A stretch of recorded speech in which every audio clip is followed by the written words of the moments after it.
We got authorization to replace 14 miles of primary barrier here in San Diego. Primarily that was the old landing mat fence that was put up by Border Patrol agents and National Guard in the 90s. It was falling down.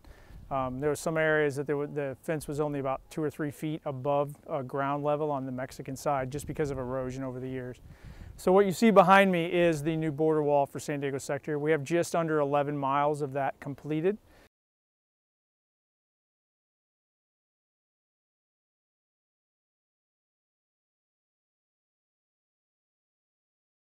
So when we started the project, we kind of stumbled upon several buildings, homes, if you will, this shrine that's here behind me, that were encroaching onto the border or were so close to the fence that there was going to be significant damage to them if we didn't take extra precautions.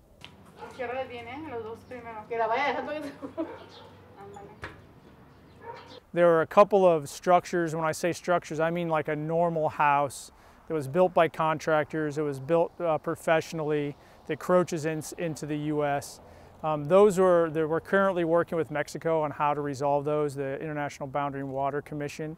But in areas like this, it was more of home-built, they're houses, but the common American would refer to it more as like a shack. It's literally built out of plywood and scrap material.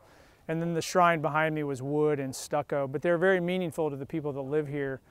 So we were able to preserve several of those simply by taking our time and then working with the people on the south side so they could make an adjustments, shore up buildings, maybe move some stuff farther south.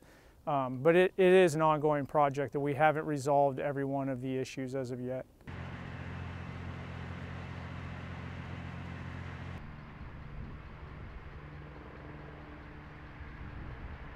I think it shows the goodwill on both sides, that a lot of times border security is seen as adversarial, and it's really not. Compassion and law and order can go together, and I think they do go together.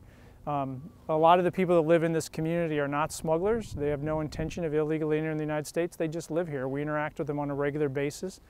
So this is all our community.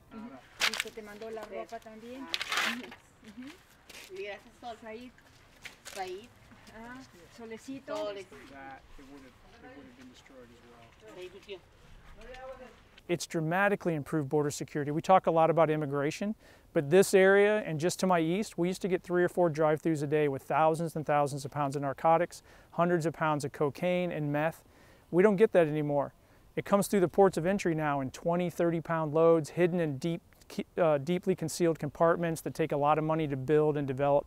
The only reason the smugglers are going through all that time and effort is because they no longer have the easy access of crossing between the ports of entry. We've